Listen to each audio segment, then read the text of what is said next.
ओम शांति। कैसे हैं सब बाबा के बच्चे? आज मधुबन से लाइव रिकॉर्ड कर रहे हैं मुरली। बहुत बहुत आनंद का क्षण है, बहुत खुशी का, प्यार का, शांति।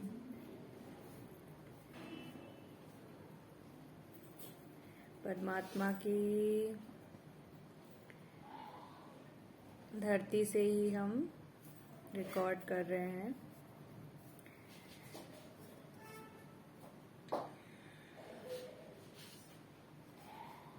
कर्मों की गुई गति के ज्ञाता बनो, बाबा कह रहे हैं। आज सर्व खजानों के देने वाले बाप सर्व बच्चों के जमा का खाता देख रहे थे।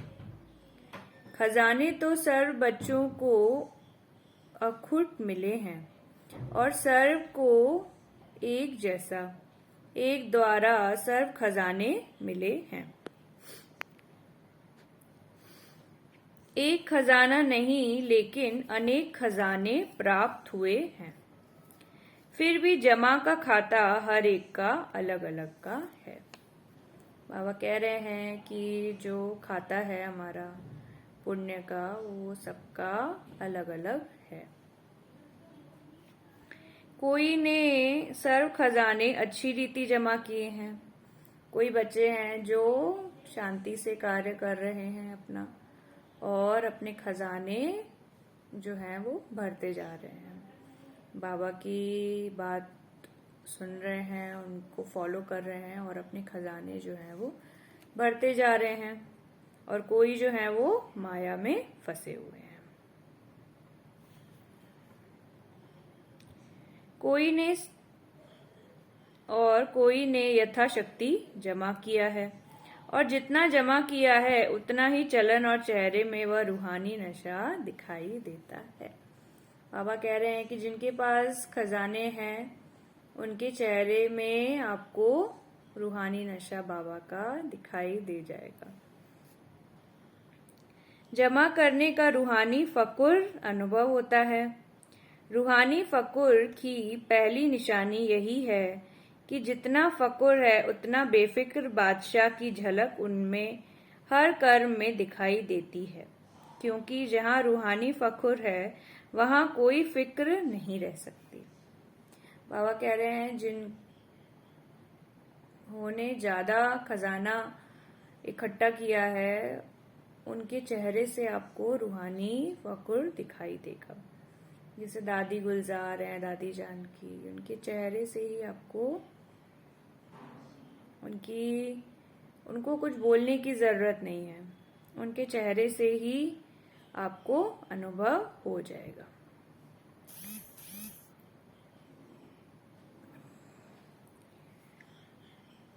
यह फकुर और फिक्र दोनों एक समय एक साथ नहीं रह सकते हैं, जैसे रोशनी और अंधकार साथ नहीं रह सकते। बेफिक्र बादशाह की विशेषता वह सदा प्रश्चित के बजाय प्रसन्नचित रहते हैं। हर कर्म में स्व के संबंध में व सर्व के संबंध में व प्रकृति के भी संबंध में किसी भी समय किसी भी बात में संकल्प मात्र भी क्वेश्चन मार्क नहीं होगा कि यह कैसे, क्यों व यह क्या हो रहा है। ऐसा भी होता है क्या? प्रसन्नचित आत्मा के संकल्प में हर कर्म को करते, देखते, सुनते, सोचते यही रहता है कि जो हो रहा है वह मेरे लिए अच्छा है और सदा अच्छा ही होना है। वो बाबा कह रहे हैं कि जो भी क्वेश्चन कर रहे हैं उनको फिर निश्चय नहीं है। जो भी हो रहा है वह बहुत अच्छा हो रहा है और जो होगा वह बहुत अच्छा होगा।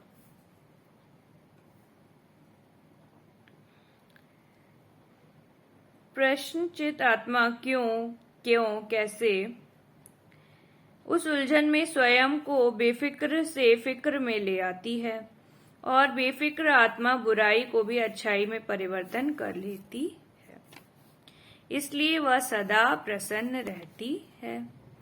आजकल के साइंस के साधन से भी जो वेस्ट खराब माल होता है उसको परिवर्तन कर अच्छी चीज बना देते हैं। तो प्रसन्नचित आत्मा साइलेंस की शक्ति से चाहे बुरे बात हो, संबंध बुरे अनुभव होते हो, लेकिन वह बुराई को अच्छाई में परिवर्तन कर स्वयं में भी धारणा करेगी और दूसरों को भी अपनी शुभ भावना के श्रेष्ठ संकल्प से बुराई को बदल अच्छाई में धारण करने की शक्ति देगी। कई बच्चे सोचते हैं, कहते हैं कि जब है ही बुरी व गलत बात तो गलत को गलत तो कहना ही पड़ेगा, वह गलत को गलत तो समझना ही पड़ेगा। लेकिन गलत को गलत समझना या समझने के हिसाब से समझा, वह राइट और रॉन्ग समझना जानना अलग बात है। लेकिन नॉलेजफुल रूप से जानने वाले समझने के बाद स्वयं में किसी भी आत्मा की बुराई को बुराई के रूप में अपनी बुद्धि में धारण नहीं करेंगे। तो समझना अलग चीज है, समझने एक राइट है, लेकिन स्वयं में व अपने चित्त पर, अपनी बुद्धि में, अपनी वृत्ति में, अपनी वाणी में दूसरों की बुराई को बुराई के रूप में धारण नहीं करना है, समाना नहीं है। बाबा कह रहे हैं कि सबके अंदर हमको विशेषताएं देखनी है, किसी की भी बुराई निंदा नहीं करनी है। तो समझना और धारण करना, इसमें अंतर है। समझ आ रहा है लेकिन धारण नहीं हो पा रहा है, तो इन दोनों में अंतर है। समझना भी है हमको और धारण भी करना है। अपने को बचाने के लिए यह कह देते हैं कि यह है ही रॉन्ग, रॉन्ग को तो रॉन्ग कहना पड़ेगा। लेकिन समझदार का काम क्या होता है? समझदार अगर समझता है कि यह बुरी चीज है तो क्या बुरी समझते हुए अपने पास जमा करेगा, अपने पास अच्छी रीति संभाल कर रखेगा, छोड़ देगा ना? यह जमा करना ही समझदारी है, यह समझदारी है। और सोचो, अगर बुरी बात व बुरी चलन को स्वयं में धारण कर लिया तो क्या आपकी बुद्धि, वृत्ति, वाणी सदा संपूर्ण स्वच्छ मानी जाएगी? अगर जरा भी कोई डिफेक्ट व दाग रह जाता है, किचड़ा रह जाता है, तो डिफेक्ट वाला कभी परफेक्ट नहीं कहला सकते, प्रसन्नचित नहीं कह सकते। अगर कोई की बुराई चित्त पर है तो उसका चित्त सदा प्रसन्नचित नहीं रह सकता, और चित्त पर धारण की हुई बातें वाणी में जरूर आएंगी, चाहे एक के आगे वर्णन करे चाहे अनेक के आगे। लेकिन कर्मों की गति का रहस्य सदा सामने रखो। अगर किसी की भी बुराई व गलत बात चित्त पर रखने के साथ वर्णन करते हो तो यह व्यर्थ वर्णन ऐसा ही है। जैसे कोई गुंबज में आवाज करता है तो वह अपना ही आवाज और ही बड़े रूप में बदल अपने पास आता है। गुंबज में आवाज करके देखा है।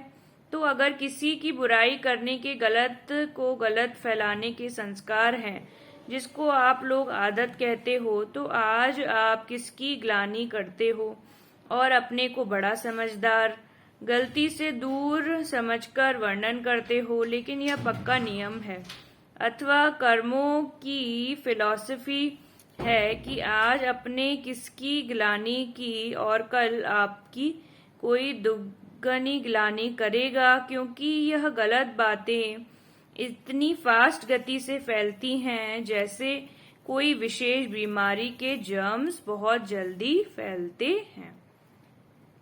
और फैलते हुए जर्म्स जिसकी ग्लानि की वहां तक पहुंचते जरूर हैं। बाबा कह रहे हैं कि आप किसी की भी ग्लानि करेंगे तो वो उसके पास तक जर्म्स जरूर पहुंचेंगे। बाबा से आप नहीं छुप सकते हैं। तो जो भी हम देते हैं वह हमें वापस मिलता है। इसलिए सबको अच्छा दो, अच्छे कर्म, अच्छे वचन, अच्छी सोच, तो फिर आपको सब अच्छा ही मिलेगा। कई कहते हैं हमने किसको कुछ कहा नहीं, लेकिन वो कह रहे थे तो मैंने भी हाँ में हाँ कर दिया, बोला नहीं। आपके भक्ति मार्ग के शास्त्रों में भी वर्णन है कि बुरा काम किया नहीं लेकिन देखा भी, साथ भी दिया, तो वह पाप ही है। हाँ में हाँ मिलाना भी पाप है। यह भी कर्मों की गति के प्रमाण पाप में भागी बनना है। वर्तमान समय कर्मों की गति के ज्ञान में बहुत इजी हो गए हैं, लेकिन यह छोटे छोटे सूक्ष्म पाप श्रेष्ठ संपूर्ण स्थिति में विघ्न रूप बनते हैं।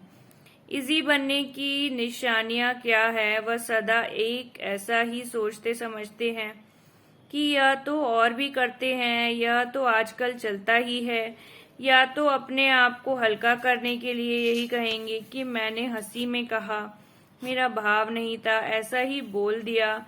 यह विधि संपूर्ण सिद्धि को प्राप्त होने में सूक्ष्म विघ्न बन जाता है। इसलिए ज्ञान तो बहुत मिल गया है, रचता रचना के ज्ञान को सुनना वर्णन करना बहुत स्पष्ट हो गया है, लेकिन कर्मों की गति को ज्ञान बुद्धि में सदा स्पष्ट नहीं रहता, इसलिए इजी हो जाते हैं। कई बच्चों की अपने प्रति भी कंप्लेन होती है कि जैसे बाप कहते हैं, बाप बच्चों में जो श्रेष्ठ आशाएं रखते हैं, जो चाहते हैं, जितना चाहते हैं उतना नहीं है। इसका कारण क्या है? यह अति सूक्ष्म व्यर्थ कर्म बुद्धि को, मन को ऊंचा अनुभव करने नहीं देते। योग लगाने बैठते हैं, लेकिन काफी समय युद्ध में चला जाता है। व्यर्थ को मिटाएं, समर्थ बनने में समय चला जाता है। इसलिए क्या करना चाहिए? जितना ऊंचा बनते हैं तो ऊंचाई में अटेंशन भी ऊंचा रखना पड़ता है। अटेंशन रखना है हमें कि हम योग में बैठ गए तो अब फिर हम वहां से वापस नहीं आए, योग में ही बैठे रहे। जितना समय कर सकते हैं योग, उतना समय योग करें। ब्राह्मण जीवन की मौज में रहना है। मौज में रहने का अर्थ यह नहीं कि जो आया वह किया मस्त रहा। यह अल्पकाल के सुख की मौज व अल्पकाल के संबंध संपर्क की मौज सदा काल की प्रसन्नचित्त स्थिति से भिन्न है। इसी को मौज नहीं समझना। जो आया वह बोला,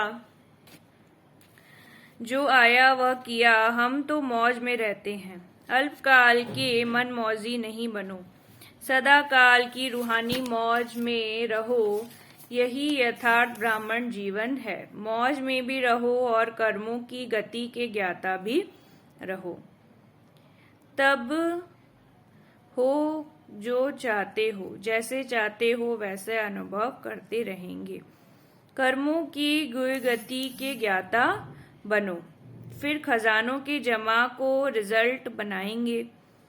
अच्छा, चारों ओर की फिक्र से फौरिक बेफिक्र बादशाह आत्माओं को, सदा प्रसन्नचित विशेष आत्माओं को, सदा स्वयं प्रति और सर्व आत्माओं प्रति श्रेष्ठ परिवर्तन शक्ति का कर्म में लाने, कर्म योगी आत्माओं को सदा रचता रचना के ज्ञाता और कर्म फिलॉसफी के भी ज्ञाता, ऐसे ज्ञान स्वरूप आत्माओं को बादा का याद प्यार, गुड मॉर्निंग और नमस्ते।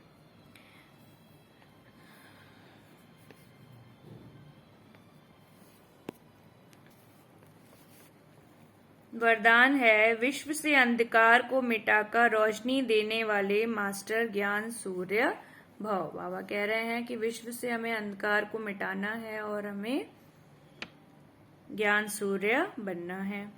मास्टर ज्ञान सूर्य वह हैं जो विश्व से अंधकार को मिटाकर रोशनी देने वाले हैं। वह स्वयं भी प्रकाश स्वरूप लाइट माइट हैं और दूसरों को भी लाइट माइट देने वाले हैं। जहाँ सदा रोशनी होती है वहाँ अंधकार का सवाल ही नहीं। अंधकार हो ही नहीं सकता। जो विश्व को रोशनी देने वाले हैं वह स्वयं अंधकार में नहीं रह सकते। इसलिए हमको विश्व में रोशनी फैलानी है। संपूर्ण पवित्रता अर्थात रोशनी, उनके पास अंधकार अर्थात विकारों का अंश भी नहीं रह सकता। स्वभाव, संस्कार, संबंध, संपर्क में लाइट रहना ही मिलनसार बनना है। शुक्रिया। ओम शांति।